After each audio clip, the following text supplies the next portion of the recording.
بسم اللہ الرحمن الرحیم لقد رضی اللہ عن المؤمنین صدق اللہ العظیم۔ اللہ تبارک و تعالیٰ نے قرآن مجید فرقان حمید کے اندر ارشاد فرمایا ہے، لقد رضی اللہ عن المؤمنین، تحقیق اللہ رب العالمین راضی ہوا عن المؤمنین، ایمان والوں سے۔ تو اللہ تبارک یعنی کہ جو ایمان لے اللہ پر تو اللہ رب العالمین ان سے راضی ہوا۔ اللہ رب العالمین نے قرآن مجید فرقان حمید میں ارشاد فرمایا ہے۔ تو حضرت سیدنا صدیق اکبر رضی اللہ تعالی عنہ کے پاس ایک شخص آیا جو کہ ملک شام کا رہنے والا تھا۔ تو وہ حضرت صدیق اکبر رضی اللہ تعالی عنہ کے پاس آ کر اپنی مجبوری بتانے لگا، کہنے لگا کہ آپ مسلمانوں کے امیر بھی ہیں اور آپ یعنی کہ مالدار بھی ہیں، اللہ رب العالمین نے آپ کو مالدار بھی بنایا ہے، تو آپ میری مدد کریں۔ تو حضرت صدیق اکبر رضی اللہ تعالیٰ عنہ نے کہا کہ میں تو آپ کی مدد کر سکتا تھا، مگر اللہ رب العالمین نے مجھے مالدار بھی بنایا، میں مسلمانوں کا امیر بھی ہوں، مگر جو کچھ میرے پاس تھا میں نے حضور علیہ الصلاۃ والسلام کے قدموں میں سب کچھ لٹا دیا۔ حضور علیہ الصلاۃ والسلام پر میں نے سب کچھ لٹا دیا، سب کچھ میں نے اللہ کے دین کے لیے وقف کر دیا۔ تو حضرت صدیق اکبر رضی اللہ تعالیٰ عنہ کو جو گیٹ تھا وہ بہت ہی شاندار عالی تھا، تو لوگ دیکھنے والے سمجھتے تھے کہ ابھی بھی حضرت صدیق اکبر بہت مالدار ہے۔ تو حضرت صدیق اکبر ان کو گھر لے کر گئے، اور وہاں پر اپنے گھر کے اندر جب اس نے دیکھا کہ حضرت صدیق اکبر کے گھر کے اندر چار پائی بھی نہیں ہے، ان کے گھر کے اندر جو کھجور کے پتوں کی چٹائی بنی ہوئی تھی اس کے وہی نیچے بچھی ہوئی تھی۔ تو واپس جب تو حضرت صدیق رضی اللہ تعالی عنہ نے ان سے کہا کہ میں آپ کو کسی ایسے مالدار کو، میں کسی ایسے شخص کا نام بتاتا ہوں جس کے پاس جا کر تو اپنی مجبوری کو بتائے تو وہ تمہاری مجبوری کو حل کر دے گا۔ تو اس شخص نے کہا کہ بتائیں مجھے، میں ان کے پاس جاؤں گا کہ میری مشکل جو ہے حل ہو جائے۔ تو حضرت صدیق اکبر رضی اللہ تعالی عنہ نے حضرت عثمان غنی رضی اللہ تعالی عنہ کا بتایا،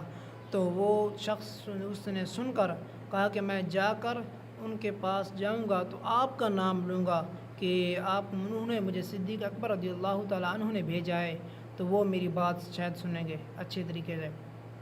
تو صدیق اکبر رضی اللہ تعالیٰ عنہ نے کہا یعنی فرمایا کہ آپ میرا نام نہیں لوگے، بس آپ جا کر دستک دو گے ان کے دروازے پر، تو وہ آپ کی بات کو سن کر آپ کا کام پورا کریں گے۔ تو ایسے ہی ہوا، تو لوگوں سے پوچھتا حضرت عثمان غنی رضی اللہ تعالیٰ عنہ کے دروازے تک پہنچا، دستک دی، اور حضرت عثمان غنی رضی اللہ تعالیٰ عنہ کی آواز آ رہی تھی باہر تک، وہ اپنے بچوں کو کہہ رہے تھے کہ تم اتنی چیزوں کے استعمال نہ کیا کرو، یعنی کہ دودھ کے اندر شکر بھی استعمال کر رہے ہو اور شہد بھی استعمال کر رہے ہو، حالانکہ تم بیمار تو نہیں ہو، اتنی چیزوں کو شہد بھی استعمال کر رہے ہو۔ تو وہ شخص سن کر حیران رہ گیا کہ میں اس دروازے پر آیا ہوں، اس چوکھٹ پر آیا ہوں، کیا پتہ میری بات سنی جائے یا نہ سنی جائے، میرا کام پورا ہو یا نہ ہو۔ حضرت عثمان غنی رضی اللہ تعالیٰ عنہ جیسے ہی باہر آئے تو سلام کیا، تو حضرت عثمان غنی کو پتہ چل گیا کہ یہ شخص مسلمان حضور کا غلام ہے۔ تو ان کو یہ نہیں پوچھا کیسے آئے ہو، کیا کرنا ہے، ان کو اندر لے گئے، وہاں پر بیٹھا کر پہلے اس کی مہمان نوازی کی، یعنی کہ کھانا کھلایا، اور اس کے بعد دودھ لے کر آئے جس کے اندر دودھ بھی تھا، دودھ کے اندر شکر بھی تھی اور شہد بھی تھا۔ وہ دیکھ کر حیران رہ گئے کہ اپنے بچوں کو تو اس سے روک رہے تھے، منع کر رہے تھے، مجھے وہی چیز لا کر دے رہے ہیں۔ تو کھانا کھانے کے بعد اس نے مہمان نواز ہونے کے بعد حضرت عثمان غنی رضی اللہ تعالیٰ عنہ نے پوچھا کہ آنے والے اب تو اپنی بتا کیسے آیا ہے، کیسے آنا ہوا؟ تو اس نے بتایا کہ میں ملک شام کا رہنے والا ہوں، اور جو میرے اوپر قرض ہو گیا ہے، میں قرض کے نیچے آ گیا ہوں، تو اسی وجہ سے آیا ہوں کہ آپ میری مدد کر دیں اور میں قرض سے یعنی کہ میرا چھٹکارا ہو جائے۔ تو وہ پوچھنے لگا یعنی کہ انہوں نے پوچھا نہیں کہ آپ کا قرض کتنا ہے، ایک غلام کو آواز دی، غلام آیا تو غلام سے کہا ان کا قرض ہے، ان کو کچھ ساز و سامان دے دو۔ وہ واپس جب آیا غلام، ایک اونٹ سامان کا لادا ہوا اور 6000 اشرفیاں لے کر آیا۔ جب اس نے دیکھا کہ میرے پاس مجھے تو اتنی ضرورت نہیں تھی اتنا، تو اس کے بعد جب دیکھا اس نے سامان کو، تو حیران رہ گیا کہ مجھے تو اتنی امید بھی نہیں تھی کہ مجھے اتنا کچھ مل گیا، حالانکہ اس کو 3000 اشرفیوں کی ضرورت تھی مگر اس کو 6000 اشرفیاں مل گئی۔ تو یہ ہے حضرت عثمان غنی۔